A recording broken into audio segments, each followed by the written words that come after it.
Hey everybody, good morning. Welcome back to the channel. So I've got a what sold video for you here today, and I'm just going to be looking off my list on my phone here because I've actually got my laptop upstairs and I'm working up there today because it's cooler down in my basement.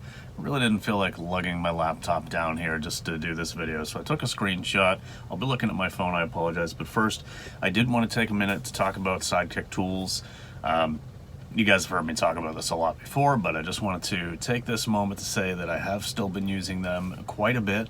I'm still getting sales all the time from Poshmark where, I'm automating that, so I'm sending out offers to likers automatically, and then that's resulting in a sale for me, and I get the notification like, hey, you made a sale. I'm like, excellent, that's great, I didn't do anything.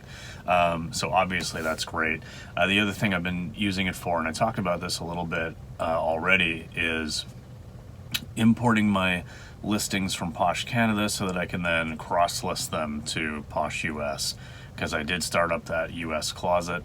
That's been going okay. I've made a few sales over there. Obviously I did talk about during the end of the holiday season there how it took so long to get my packages, to Stallion and then processed and in through the USPS system that I actually had a couple of orders auto cancel. Now we did get those resolved, but still, that was a major concern for me, but everything's back to normal now. It looks like everything that I'm getting to Stallion Express is being processed that same day or even next day at latest.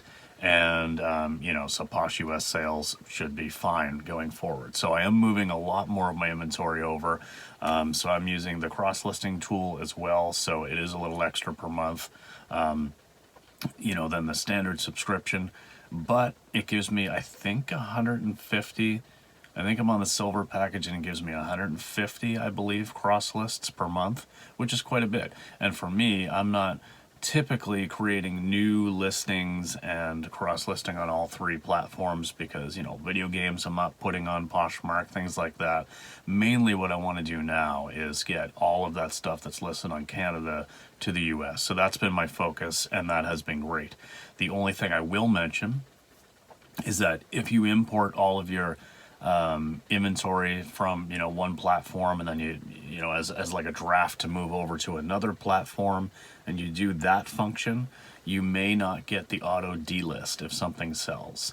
I believe I think that this is the way that you need to actually create the listing on the platform, get it cross-listed to your various platforms, and then it should auto-delist if it sells, because then that metadata is in the system. But if you're importing, yeah, it won't go and take it away from other things. I believe that's accurate. Double check it for yourself. Obviously, if you're using any kind of like cross-listing or you're relying on auto-delist, you should always double check it anyway manually, because, what's the harm in that? There could be a glitch or something, it doesn't delist, and then you've sold something on another platform and it's already gone. And that's just an awkward conversation. So actually, that's a good segue into the first thing. I will say that I made a sale within this last couple of days for this lot of Babysitters Club books. And honestly, we can't find them. We know we've had them for a very long time. We actually even had them in our booth over the last summer. And I think we ended up just donating them. So I made that sale on eBay, couldn't find them, had to go back to the person and explain like, hey, look, I'm sorry, I don't know where these are. So it wasn't a big sale by any means, but I did have to refund, and, they came back right away and were like, hey, thanks for letting me know. That can count as a defect on the account because obviously that's a sale where, and I did put it in as item out of stock or something. I took responsibility for it. I think you're allowed a certain percentage before it affects your top rated seller rating, and this is probably the first time it's ever happened in over 2,000 sales, so I'm not worried about it, but it is important to maintain a good inventory. So anyway, with all of that out of the way, because we're approaching 5 minutes on this video already, let's get into what's sold, and I will just talk about first the overall numbers. This was not a big sales week as far as the volume of stuff goes, but it was an okay week as far as the actual sales dollar and profit margin. So from January 12th to 18th, We actually only sold 12 items, 11 on eBay, 1 on Poshmark, for $481.45. So that's not huge money, but there was a really good profit margin here, 67.6%, because some of this stuff came from my own collection, some of it was just high margin. So there was $325 worth of profit for the week. So, all right, first up, oh, I'm going the wrong way here. First up was Double Dragon for the regular Nintendo. So this came part of that video game buy, where I bought a bunch of stuff for $150, and so I've assigned a $3 buy cost to this one. It sold for $19.99 plus shipping. My profit on that one was $11.67 after fees. All right, we've got this Jgill white long sleeve Henley top. Would have paid $5.46 for this. It sold on eBay for $18 plus shipping. After fees, it's an $8.42 profit. We've got this Super Nintendo bundle with 2 games. So this had sold a few days prior for about $40 less because I accepted an offer, and then the buyer canceled right away and said, hey, ordered by mistake when they sent me the offer. Like, okay. But anyway, who cares? It sold a few days later for full asking price. So Super Nintendo with 2 games, it sold for $164.99 plus shipping. And I did have to cover a little bit on the shipping because I had a flat rate of $19.99 in there. It did actually cost about $33 to ship, so I lost about $14 on the shipping, but I mean, I sold it for $165, so I'm happy with that. This was also part of that video game buy. I assigned a cost of goods on this one of $30, so that means a profit of $106.95. Now, just a cheap little sale. This is NHL 2K8 for the PS3. This came as part of a bulk buy. I think this came as a bin of games that I bought from another vendor at the booth. Or I got this one when I bought out a few games from a buddy of mine. I'm really not sure. I'm going with worst case scenario and assigning a $1.82 buy cost on this one. It only sold for $6 plus shipping. So after fees, that would be a profit of $1.36. It's possible that this was already paid for because it came from that bin where the one sale kind of paid for it all. So maybe I made a little over $3 on this. Either way, it's not big money and I don't care. All right, is new with tags Rebox men's athletic pants. I paid $7.88 for these, and they sold on eBay for $25 plus shipping after fees. That's an $11.76 profit. Now, this was a good one. This is a lot of 2 Wii guitars and the Guitar Hero Aerosmith games. So this came on my own personal collection, and I've just had I've had like 6 or 8 guitars for various games, whether Rock Band or Guitar Hero for various consoles, and just so many of the different games. And really, I'm just trying to pare that down into what realistically, if anything, am I ever going to play again. So I got rid of these ones, sold the 2 guitars and the game for $105 plus shipping.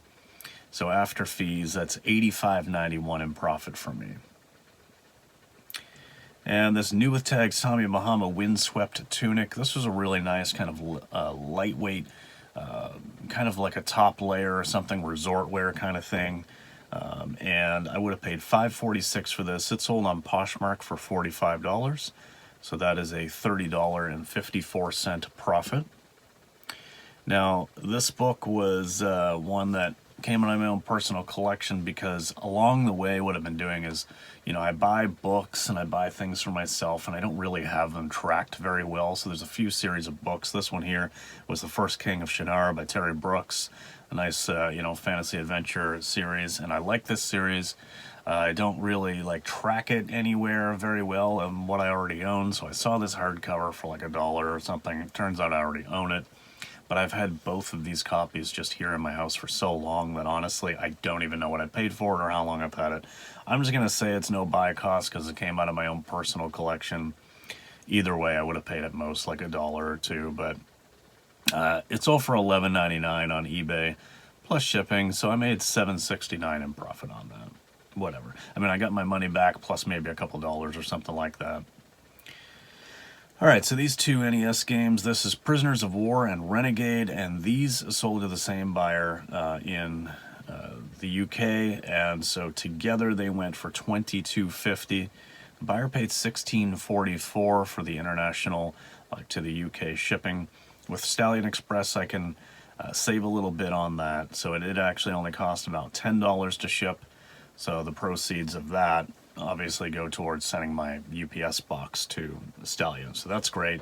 Yeah, so altogether, those came out of my personal collection, by the way. So I made, let's see here, $25.20 on those because of what I saved on the shipping. But of course, not really $25.20 because some of that was applied to sending my box to, you know, the place.